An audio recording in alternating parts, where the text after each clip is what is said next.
And we are now streaming live. Wonderful.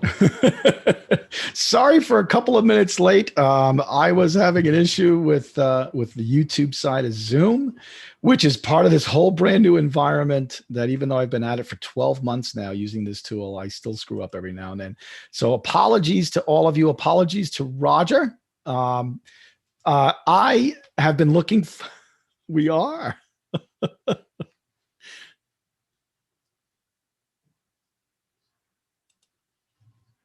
And let me just. Okay. So now I had me, I could hear myself. That's why it took a couple seconds there. Yeah. So Roger and I are somewhat old friends. I think the first time I met Roger was in 2004 at the American Express Tower. And when I heard that Roger was coming in, people had said to me, there was a woman who I worked for, Libby Michelson, who said, make sure you introduce yourself to Roger McNamara. This is one of our most important internal clients. He is handling some of the most difficult holdouts for American Express Merchant Services. So I didn't know what to expect when I first shook hands with Roger, but if you ever get to meet him, he is a tall gentleman. He is a force to be reckoned with. When he comes into a room, you feel an energy you realize was made for selling. So Roger McNamara, president of Guide to Interchange, his own sales training consulting company, and one of the most successful salespeople the American Express Merchant Services team has ever had. Thank you for joining me. Yeah. Listen, wow, what an introduction there. You're such a nice guy. No, I'm not. I'll tell you, I was so nervous the first time I met you because I never thought of myself as a salesperson. And I've always been intimidated by salespeople. Like you go to a car dealership and you're intimidated by salespeople. Roger has an amazing ability to put you at ease. Oh, well, that's so nice of you to say. Yeah. My wife doesn't think that all the time. Now, Roger is the other reason why I love Roger is because he's a big hockey fan. He has a son who is a ref in the NHL minor leagues. Yeah, he's in the AHL. Yeah. He's in the AHL, and he played on a full ride, didn't he, in college? Yeah, he didn't get a full ride, but he played in college, and I have another one that plays in college at the moment too. So we share that hockey. I've never asked you, who's your favorite hockey team? Oh, well, that's easy. That's the Florida Panthers because I live in Florida and I've been here for 30 years. So it's everyone thinks Tampa Bay is the only team in Florida, but. No, we have the Florida Panthers as well. Well, and by the way, I'm a Rangers fan, so it's hard for me to like the Lightning because of Tortorella. So I have issues with Tampa. Roger spent 27 years at American Express, and he, like I said, he was one of our leading salespeople. He worked on Oceania cruises, JetBlue Airways, SeaWorld, and what everybody needs to understand is the role that Roger had was trying to get senior executives to buy into a concept that accepting the American Express card, which was a premium product, it was more expensive than the competitors. And it's kind of a commoditized product. It's a way people spend. It's a way people purchase. And convincing these executives of this narrative that if you accept this card, you are going to get more clients and more clients spending was such a huge challenge. And Roger developed a skill for it. He was one of our most successful. He led teams at American Express in the payments and merchant services team. Roger, if I asked you the first question, what was the hardest sale that you closed? Can you remember the sale that you were thinking, oh my God, after all these years, we did it? So there was a number. So just to kind of frame up what you said, every single person that we signed to take the card said no first. Right. No, I don't recall anyone ever, hey, come in and sign me up. I just want to take that thing. No. There was a lot of back and forth, but I think there's a couple ones that stick out in my head. Probably the longest sales cycle I've ever gone through was with State Farm. Now, a non-travel related account, but upwards of 10 years. And why it took so long, people will say, well, you're not a very good salesperson if you couldn't sign them within 10 years. When we first started talking to these accounts about our product, they didn't even have the technology. The technology wasn't even there. We were so far ahead of the curve. So State Farm, I would say longest, hardest, certainly the biggest as well in terms of volume, but probably a most memorable one because of the number of rewrites to the agreement is one that probably will surprise people, was Chick-Fil-A. Wow. Yeah. So Chick-fil-A, very quick service restaurants weren't easy. No, they were hard. So Chick-fil-A, based out of Atlanta, very nice people to deal with. But, my memory serves me correctly. We had an agreement that was 17 or 18 pages long, and they had something like 1,300 rewrites to it. So it went on for quite some time. Literally, they changed every word in the agreement, I think, at some point in time. But those probably are two memorable ones that I have. And ones that, you mentioned there, like an Oceania Cruises and Frank over there at Oceania Cruises, what a super nice guy to work with. Yeah. But I'm surprised he didn't throw me out of the building in Miami. I think he was up on like the 25th floor in some office building, because I walked into him and I said, Frank, with Frank Del Rio, we can do business with you, but we're going to need to hold a reserve of 50% on every dollar we take from you. And they were a new cruise line at that time, and it was just unacceptable. So it wasn't a pleasant conversation, but Frank was a gentleman. And the folks over at JetBlue, John Harvey, the CFO, who's no longer there, and the folks there were really, really nice to deal with. I'm just mad that when JetBlue said to me, hey, we're going to have 250 airplanes and we're going to do, 10 billion a year, I didn't buy the stock. So I waited until much later because I didn't really believe that they were going to be that big, but look what happened to them. When Neilman first announced he was going to do it, I didn't buy stock because I'm like, he's crazy basing it out of JFK because his other previous airline, I'm forgetting which one he started before then. It was Morris Air, and then he was at out of Utah. Yeah. Yeah.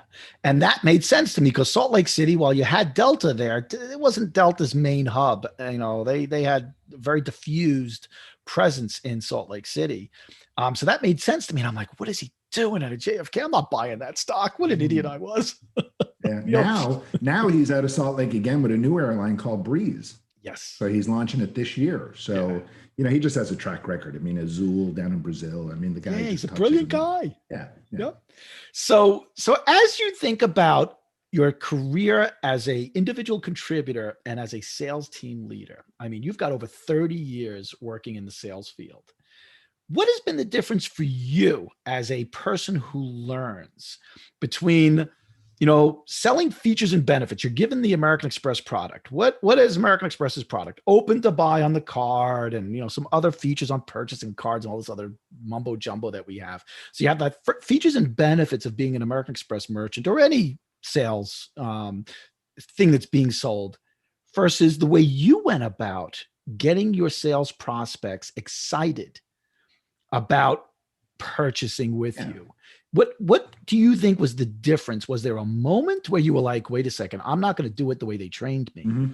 I see the way the client's reacting. I'm going to do something different. So it's funny you should say that. So I take it back. I joined Amex when we got our first computer, first cell phone. So I'm quite a dinosaur at this stage. You are. But the benefit of that is also you have the benefit of history and hindsight. Yeah. So once upon a time when we used to sell at the national stage, we used to memorize this 42-page deck. And no matter what you wanted or who you were, we were going to come to town and we were going to shove that down your throat. I mean, That was just our sales process. Yep. Listen, I would say this to you. Selling is an art more so than a science. And my mother was the best salesperson I ever knew. My mother was a hairdresser. She is a hairdresser, I should say. She's not... My mother's still with us. I didn't want to imply anything different there. But she just had this ability to talk to people and find out what truly their needs were. Right. And once she knew what their needs were, she would then apply. Now, you mentioned features and benefits. Features tell, benefits sell. That's the old adage. Right. But really and truly, as a salesperson, what you're trying to do is match your product to someone's potential needs. You don't always know those needs, but through conversation, through exploration, through discovery, we find that out. And I think we tend to be in sales sometimes a little robotic and less authentic. And then when we're a little bit more authentic, the conversation flows and we get revealed those things that we most want to know about our customers, and that helps us sell. So, I don't think too much about process when I'm in the selling environment, and I sell still every day. My own business, I'm selling every day. And I find, like you and I are having here, a genuine conversation, and you and I have talked about this many times. Yes. And you just have that natural ability too, to have that conversation with somebody. And through that, you'll find out what those needs are. And then you can genuinely wrap that product. But I see a lot of script-based selling. I see a lot of stuff where people are robotic and they're so conscious to get through what it is they're supposed to say, they forget what they're really talking about. Right. And when that happens, that's when this process tends to break down. When I used to do ride-arounds with American Express Merchant Services, Tom Pajero used to kick my butt out of the building and say, you need to go out there and actually experience what our salespeople do. I found that the salespeople who I liked the most did what you just said. They walked in. So I remember there was a woman in the suburbs of Philadelphia. I went I did a ride around with her. It was like the hottest day of the year that summer. And she walked into a furniture retailer who was very angry at American Express. He owned 2 or 3 local retail furniture franchises, not franchises. It was his own company. And the way she came in, and when he said, well, who are you? And she said, I'm with American Express Merchant Services. I'm here to understand what some of your biggest problems are. Mm-hmm. And all of a sudden, the defenses came down. Yeah. Yeah. Do you find in your work, both at American Express and now as a consultant to training organizations that are very varied, mm-hmm. Do you find that when you meet people for the first time in a training organization or a sales organization, do you find that they have a sales training and sales culture that's more of that inquisitive, or is it the robotic, I've got a sales script, we believe it works, bring this in as your approach? Yeah, unfortunately, the latter. So I do find out that more people are focused on this. If we do, there is a train of thought in sales leadership, that if you do 1 + 1 in sales, it always equals 2. The reality is in sales, 1 + 1 sometimes equals 4, right. Sometimes equals 5. Just because you take the right steps, just because you say the magic words, doesn't mean that you translate it into sales. That's where the interpretation of the salesperson comes in, to own it and to make it their own and to be able to communicate that to the customer. So unfortunately today, I see a lot of people who get caught up in process. And, I mentioned to you there about the deck we used to use at Amex. I was notorious at Amex for using a single piece of paper to go in and sell people. And yes, I remember. My linkages would call me up and they'd say, we're going on the sales call, let's discuss the presentation. And I would say, well, we don't have one. And they'd say, well, wait a minute, how can we go there without a deck? And you watch. I said, just come with me. Here's what we're going to do. We're going to go into this room. Here's what these guys, we don't know anything about them. I think, Richard, when you start a conversation with somebody, it shouldn't be, hi, this is Roger McNamara from Guide to Interchange trying to sell you what I want to sell you. It should be more about, hey, this is Roger McNamara. I'd love to talk about your business. What do you guys do? Because I don't know anything about you. Until I know something about you, I know how you do things. I don't even know if we're a good fit to work together. But when I get that information, when I'm in the process, and that could be anything, that could be travel, that could be industrial supply, it really doesn't matter. But once you spend that time to discover and find out who it is you're talking to, what's important to them, build rapport with them, gain that trust, because really and truly what they're looking for that trusted advisor. They want, when they have a question and it's 10 o'clock at night, they get on and they email you and they know you're going to respond and you're going to give them the answer. That's ultimately what it's about. And that's the whole process of sales. And we get too wrapped up in saying the words. We've just come off a heated election year. And this is great fodder for us as salespeople, because the political pundits that call you on the phone at nighttime are absolutely terrible. Now, they're not really salespeople, but they're trying to get your vote. And they come on and there's all these clicks and there's all these changing of exchanges on the phone. And by the time you kind of figure out what's going on the phone, you go, oh, this is one of those political calls. Let me hang up. And they're so useless in that environment. versus somebody calling up who's just real to you on the phone. Hey, Richard, how you doing? It's Roger from X. Right. Want to see if you had a few minutes to chat. Well, I don't, but well, do you have some tomorrow? Well, maybe I do. But we never get to that stage because we go right into pitches and we know nothing about the companies that we're trying to sell to. So in your experience, where do you think that disconnect comes from? Is it the fact that people who are not in sales are directing the training, are directing HR on how to create the job descriptions and recruit? Why is it you so often come across companies where someone who may be a great, talker and a great question asker finds themselves selling in a manner that the prospect is not interested? Yeah. So let me give you this kind of answer to that question. You know, I fly airplanes and I'm a big aviation enthusiast. So next time you're flying, I think you hope that a pilot has trained the pilot that's flying your plane. Yes. So if the janitor is in training the pilot, I would be concerned. Now, I don't want to disparage anybody in sales organizations, but I find salespeople best learn from those that have experienced what they've experienced. Right. And if you've carried a bag, if you've been in front, if you've heard the objection, if you've felt the rejection, if you know what it's like to take it on the chin, then you're very, very capable of delivering that to another individual. You and I have taken it on the chin. We've been in sales. We know what it's like. Versus a lot of sales organizations today put sales training together that's compiled by people that it's really theoretical. Well, we read this book. This is what we think. You have to do this. The other thing that happens too, and I have to say this is, most sales training today that organizations put on is not really sales training. It's product training. Right. Which isn't sales training. Sales training is tactical. If I say this and Mary says that, what will I do? If I make this comment and deliver this vantage point for my customer, what might they do? How do I negotiate with them? How can I get to this next step? Those are all tactical things that are really important in the sales process. Knowing where to put information in a CRM database for a salesperson, that's not sales training. That's CRM product-based training. But most salespeople wind up in those environments and they get these memos that say, join the sales training today, and you get on there and it has nothing got to do with the actual X's and O's of executing a sales process. Yes. Yeah.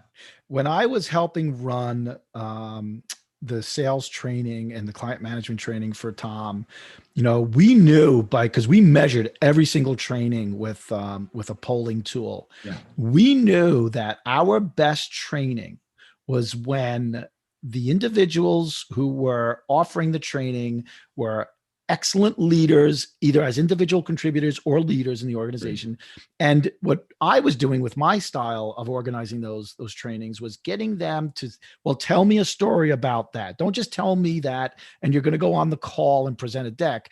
Tell me about a client where that worked. Why do you think it worked? And I think those are exactly the illustration of what you just said. So too many people, our brains, when you present me with an abstract concept of, this is the pricing, you can only offer a discount of X%, you're losing sight of why are they looking for that discount? You're focused on the pricing of that product versus saying, well, what is the experience you're looking for from a company like mine? And maybe I can show you how the overall value solves your problems. Absolutely. Versus you being upset at my pricing. Absolutely. Absolutely. Because yes, absolutely. And the other thing I think too, and you and I have talked about this too, I don't think we do enough in the sales arena of teaching salespeople the psychological aspect of selling. Yes. The average person speaks 125 words a minute, but you can listen to 600. So in any given interchange, when I'm speaking and someone's listening or someone's speaking and I'm listening, my mind is wandering because I have so much more capacity in my brain to listen than I have to talk. And if we don't have suitable and important content in that conversation, then people's minds wander. Oh, I got to pay this bill this afternoon. I got to do this. I have a famous story that at American Express, I had a leader of mine who was on a sales call with me one day, fell asleep on the sales call. He had a condition, he fell asleep, and it was startling. And I said to him afterwards, I said, did I bore you to death and it had nothing to do with that. But right. Yes, we bore people to death sometimes in these meetings, because what we're saying is just their brain is wandering because we're not captivating. It's not suitable content. So let's go back to the beginning of your professional career. Do you think you were born a salesperson? Do you think you were born with certain skills and then you absorbed really top-notch sales skills along the way through trial and error, through great leadership, through experience? Tell us a little bit about your career as a salesperson and how much of your success has been due to something that you were just born with. Well, I'm from Ireland originally. So I came here, I was born in the US, came back to the US in 1989. My mother was a hairdresser. My father was an independent business owner, two entrepreneurs. And I think to answer your question first is to say, I was definitely born a salesperson. I wanted to be a pilot, but I was born a salesperson. So right. I always had this vision I was going to be a pilot, didn't work out. I got my first break in sales after I graduated college, and I went to work for Shell Oil. And I was a rep for 3 or 4 years, great job. But it was a really weird job. It was a sales job with no quota. I don't think they exist anymore. So the division I worked for closed down, and I moved to the US, but probably why it closed down, it had no goals. And I came here, and my first job was selling payroll for ADP. And if there were ever a baptism by fire, that were it, because it's very a high charged environment. And I did that for a couple of 3 years and was pretty good at it, and then got an opportunity at Amex. And I think to further answer your question, I think I was born that way, but you have to find a product that works for you and then mold it around your personality. And Amex was perfect for mine. Yeah. It was a premium product. Nobody wanted it at the time I was selling it, right? Yes. And it was expensive as all get out. And there was a huge opportunity. It was a great challenge. Yep. And, but I definitely think that I had this innate drive inside me that came from my DNA. And I just ran with the opportunity and then figured out the shortest distance between point A and point B. I kind of analyzed it a bit and said, well, this is the proposition, this is the price, this is the market. Not that hard. Let me just put these things together and go out and do this. And the great thing about sales, Richard, is we get to practice every day. It's a repetitive thing. Yeah. So you should get better in every interaction. And I've always felt like I got somewhat better with every interaction. And I had a lot of interaction. There were days I would do 30 cold calls, in South Florida. And, in the summertime, that was a tough road to hoe. You go home brutalized. Oh, you go home brutalized. But you'd get 30 times better each day. Right. Because you'd hear the objections and you'd learn from that, and you'd get information, and I'd use what I'd learned and I'd use it on the next call. And I just found myself kind of getting smarter and smarter and smarter in there. And then, towards the end of my career, I would, and you should never do this as a salesperson, but I would begin to anticipate what it is the objection was. And if it turned out to be that, the prospect would always think this was their first time that anyone had ever come up with this objection, but it's the 9 millionth time you've heard it. So when you're hearing it for the 9 millionth time, you should be prepared for that. You shouldn't be a deer in the headlights. And I think what happens then is you just get better at handling it and dealing with it, and your delivery becomes succinct and real, and that's to your advantage. So you've got your own consulting firm now, and you're approaching sales leaders. You're doing sales trainings on a regular basis, mostly via virtual, though you do go do one-on-one or in-person conferences. When you think about the challenges that are articulated to by your clients, they come to you and say, Roger, we got some serious issues, and here's what we need you to do. And you're starting to develop, you customize your shtick for that particular organization.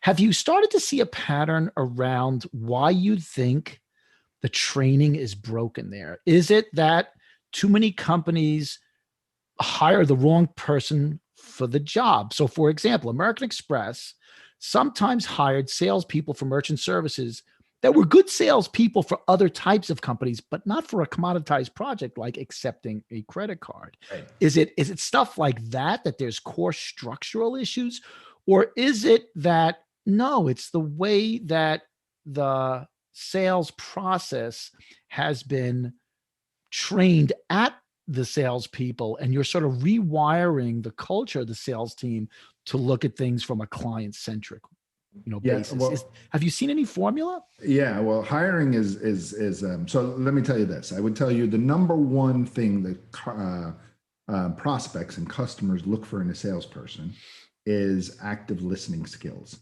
That's what they rank as the number one thing. So if you talk to prospects, you survey them, that's what they say. Number one thing is active listening skills. Yep. Yet that doesn't even rank in the top 10 of things that hiring managers look for. Amen. Okay, so think about that for a second. So you have this huge disconnect, right? You never go into an interview and a hiring leader says to you, "So Richard, are you a good listener?" Now they may want to glean that out of you in other ways. Tell me about a time when you did this, but active listening from the prospect's perspective is key. So we should be looking at that as a number one selling skill of people. Otherwise, it wouldn't be on these surveys that the customers fill out. Right. But here's another dynamic that's strange that's happening today in the environment. So culturally, a lot of corporations are going through a metamorphosis right now. There are a lot of high-time employees that are coming towards the end of their careers. They're either being orged out in big corporate restructures, or they're taking early retirement. And therefore, those companies are backfilling those jobs with younger, more technically savvy individuals. In a lot of cases, well-educated too. Yes. However, that comes at a price, because as they filter out high-time employees, they bring in younger, less experienced, less tenured people, where the selling prowess isn't as high, and then they have to upskill in there because they just don't have let's say they don't have the repetitions to have that. Now, it doesn't mean they don't have sales skill. So that's another issue that's currently happening within our environment. And then finally, like we said, hiring is just such a crapshoot. You have a lot of really good people, but are we matching the right people with the right product? And sometimes that's hard because we're under pressure to hire people. We put them into a job just to fill a body, and we don't necessarily get the right person. And then it's harder to weed them out afterwards than anything. So, there's all these factors that go in, but I think the number one thing that organizations are struggling right now is the whole online selling environment versus the in-person selling environment, and how rapidly things are changing. I think about the travel industry and your business. I read a key stat the other day that said that 60% of airline flights are back pre-COVID. Yes. And those are real important facts that I don't know that filter down through to people selling in this environment, because the fear of the general public is, well, I can't go anywhere because of COVID. Well, if 60% of the aircraft are filled at this point, somebody's doing some flying, somebody's going somewhere, so it must be okay. And I think we have to arm these salespeople with the relevant facts that are out there to help them with this process. Mm-hmm. And if they're able to incorporate the sales skills that we identified, then I think, they have a better shot in this arena. But, it was kind of funny. After COVID, are you familiar with a website called FlightAware? Yeah. Yeah, FlightAware is a great tool. I use it all the time. When my kids are traveling, I track their flights. Yeah. But I live in West Palm Beach, and, to fly to Atlanta pre-COVID, there was 13 flights a day. Right. And then COVID came and there was 1. Now I looked the other night, we're back up to 9 flights a day. So somebody's flying somewhere, what I mean? So there's all this information that's out there at the fingertips of our salespeople, and we have to figure out how to get them that information that helps them sell in this process. Because there's a lot of information that people don't know, that they're fearful of going somewhere. And I think if we share more in that arena, they've been much more successful. It's interesting. Something you said a little earlier was active listening skills are so critical. And I think this goes back to your whole theory about sales, which is, if you're building trust with somebody, if there's somebody's a sales prospect, and within a certain amount of time, they're starting to trust you, they're willing to reveal to you what their biggest problems are, because they know you're there to sell them. But now they're saying, okay, but this person's listening to me. So I don't mind telling them that my biggest problem is my revenues aren't growing fast enough for my senior vice president. And I got an issue. I don't mind telling them that because I trust them with that information. Mm-hmm. So when we did a survey of 381 travel advisors, people who get sold to by suppliers and destinations, the number 2 thing that they told us is important from a salesperson who does a visit on them is expressing a genuine understanding and interest in their business. Yeah. But yet when we asked that same group of travel advisors, well, how well do they do that? Only 33% said the typical salesperson who comes to visit me does a very good job at that. 1 out of 3 said that the average salesperson is very competent at that. The others were somewhat competent, and about 1 out of 5 of our survey respondents said they are not at all competent at expressing an understanding and interest in my business. Imagine the lost revenue associated with that. Exactly. That's what I do, is I put a number on that. Yeah. Yes. Yeah, and that's, listen, and they're casualties, and they can be avoided or mitigated in a lot of ways by proper training. And, I have this old theory, unless you tell somebody something they probably don't know. Yes. It's funny. I was walking into a supermarket the other day, and there was a little, about 10 or 12-year-old kid walking in front of me, and he let the door slam in my face. And, hey, it happens. So I went into the supermarket, and about 5 minutes later, I met the kid coming down another aisle, and I said to him, hey, next time, I said, hold the door. It would be very nice for somebody. And my wife said, hey, you shouldn't say that to him. And I said, you know what? If no one tells the kid, he probably will never know. Now he knows. Right. And we're a lot like that in sales. There's things we don't know. We should know to develop rapport. We should know to have a genuine interest in our customers, but maybe we don't. And if we place that in front of the salespeople and say, listen, this is a very important aspect of you doing business with this person, is to show that genuine interest in what their business is doing, what their needs are. Ask them genuine questions and show some interest in the answers too, because the answers will mean something and they will guide you to what you need to do. You worked at American Express. You worked on a couple of different difficult accounts. Menards. Oh yeah, it was a tough one. I didn't sign it in the end. But one of my colleagues, we carried it over the finish line, but I did a ton of work. I went to Menards probably 20 times over. I remember. Yeah. And if I remember correctly, at one point, someone did, either was you or said it to me or someone else, maybe Tom had related it to me sitting in a meeting one day. And he said, it's like we're chipping away at the wall that they have up against us. Tom was like, I don't think the things that they're complaining about, I don't think are that big an issue. No. It's like they're hiding something else, and we're just chipping away and gaining their trust. And, slowly but surely they'll loosen up. Yeah. Yeah. The guy is still a buddy of mine at Menards to this day, 2 of them actually. And, it's a great point you make, because when the light goes off in their head that they need to make the yes decision, sometimes they need to back into that gracefully, right? Because they've been saying no for so long. And you need to recognize that. They're not going to show up in one day and say, oh, you know what? You were right these 10 years. I was wrong. Let's do this. What happens is, over time, they'll gracefully find a way to get into the decision. And that's okay. That's what these are massive deals. These are hundreds of millions of dollars in opportunity. And right. But those things happen, but you're 100% correct. Yeah.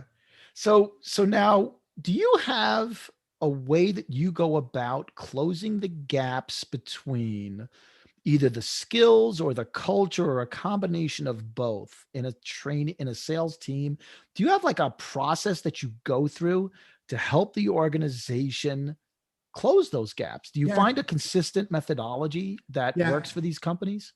Yeah, it's funny. We have an approach we call the commonsensical approach. So I've been through, as you have been through, every sales training methodology I think on the planet: consultative, challenger, you name it. And people call me up and they say, "What's your method?" And I go, "None of the above." We have this commonsensical approach, but I think this is what it revolves around. And it really is a lot about what you and I are talking to. When I first talked to a client, I said to them, listen, I know nothing about your sales process. Tell me, how do you sell? What are the good things you do? What are the bad things you do? Let me talk to a top performer. Now let me talk to a medium performer, and put me in touch with a poor performer. I want to see the gambit of what you do so I can get a sense and a flavor as to what the organization is going through. And you'll get some similarities across salespeople. You'll get some differences, but what you will do is you'll get the real story behind why someone is selling or not.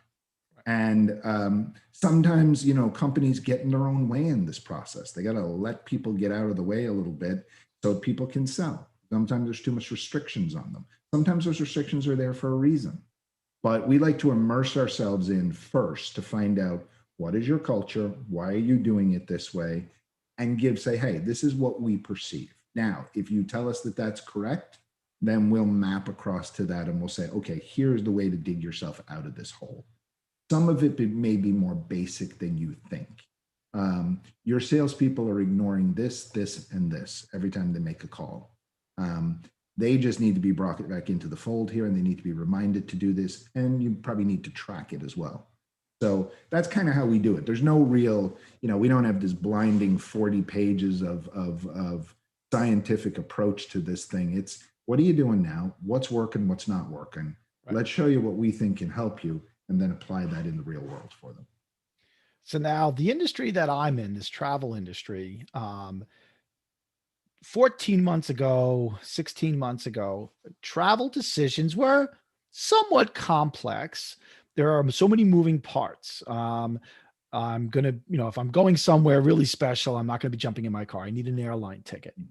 I need to arrange for that trip so that the number of days that I have available for my vacation, I've got enough time to actually achieve my goal, which is either relaxing or going to museums, whatever that is. So I've got all these moving parts. I've got ground transportation.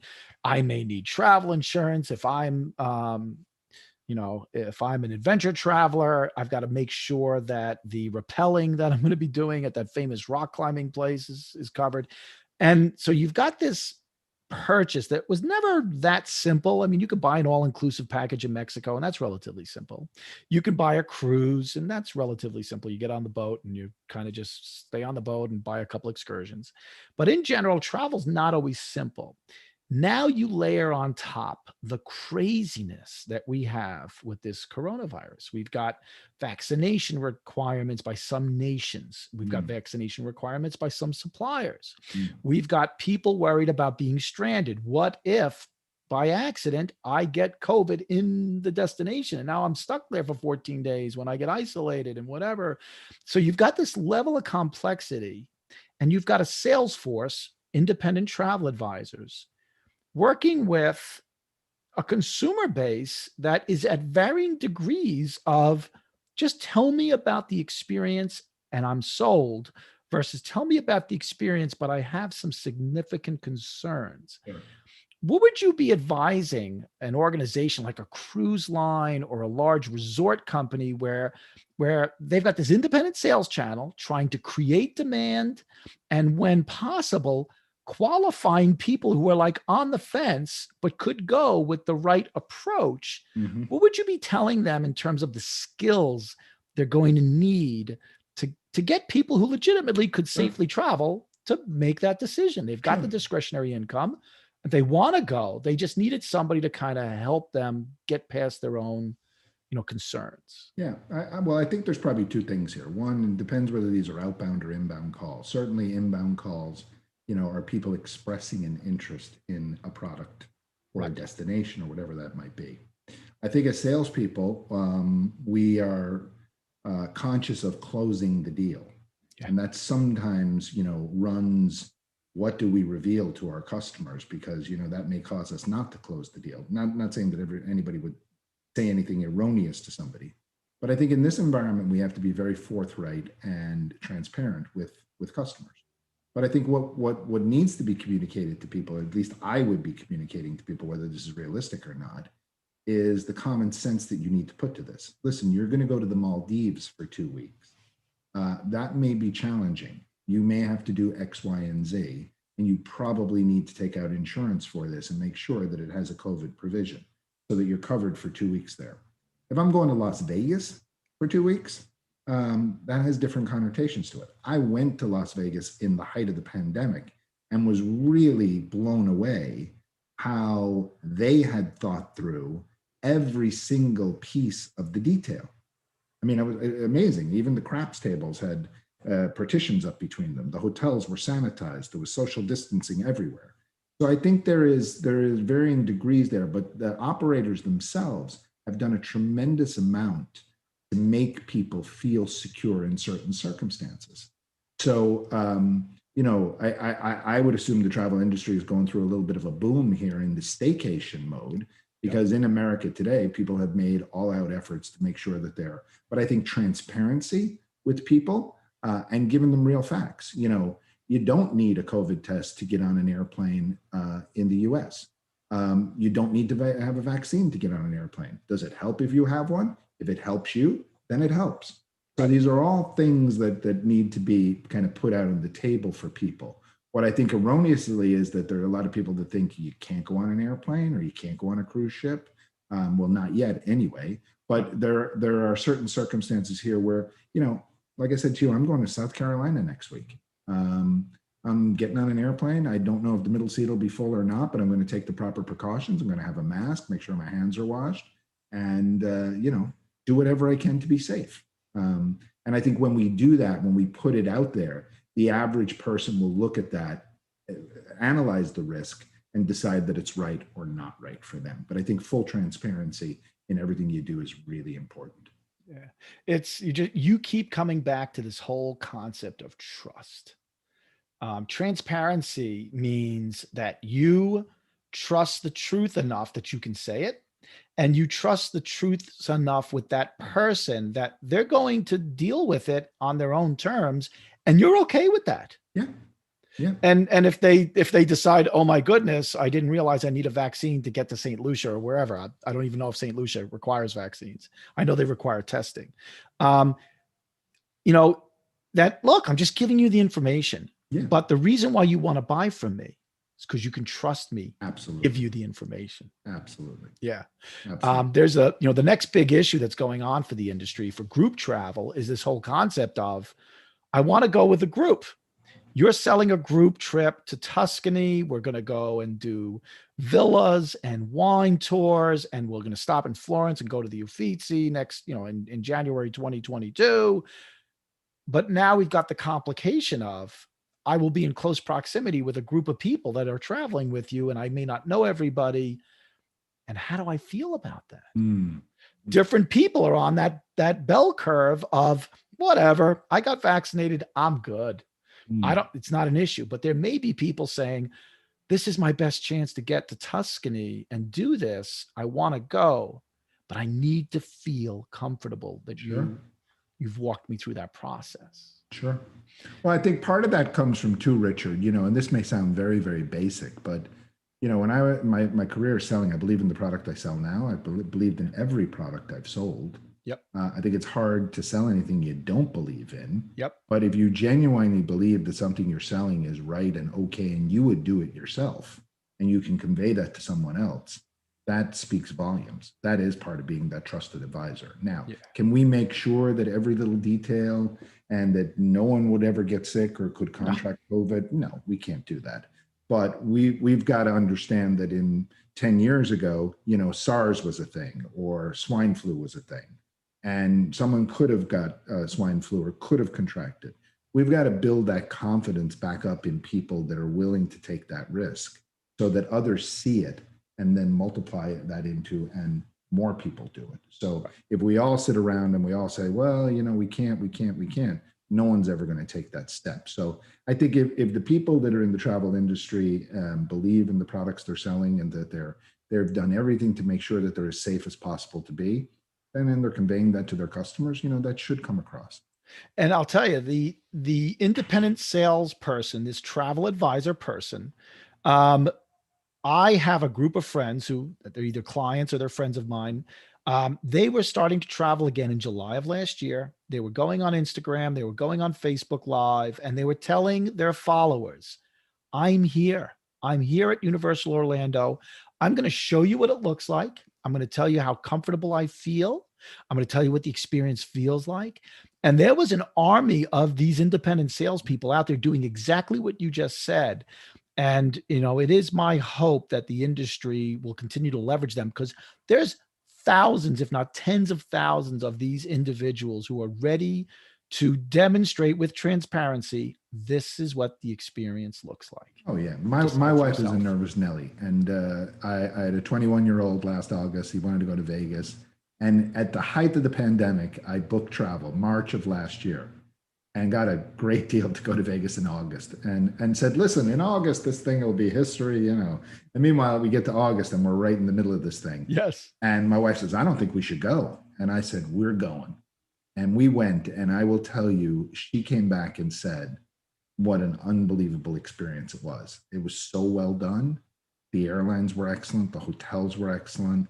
The restaurants were excellent. Everything was done in such a way that there was no issue whatsoever. And I think that's we're dealing with a lot of fear that people have here. And, once we start to turn the tide on this, I think, and the sales professionals are a big part of that in creating that transparency. I think it'll be good.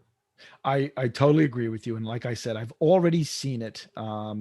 I've got friends of mine who are in the southern half of the country who are traveling over the summer, and they're posting on Instagram. I'm in Cancun.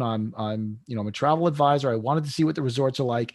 And they privately told me that one Instagram post, 5 sales leads from one post, because people in the southern portion of the country, it's a 1-flight trip to Cancun from Dallas or Houston or wherever. Yeah. And they saw me doing it, and the light bulb went off. If so-and-so can do it and feel that comfortable, I trust them.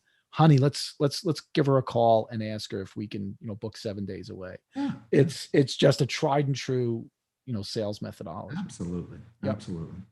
To close it out, Raj, if there was one thing you could say to a senior vice president of marketing and sales, they run a sales organization, and they are in the mode of train buyers of our product to purchase features and benefits, what would be the one way you would try to get through to that person to get them to be introspective about the way their sales team is being deployed versus maybe the incremental money they're leaving on the table because they're not taking a more strategic approach?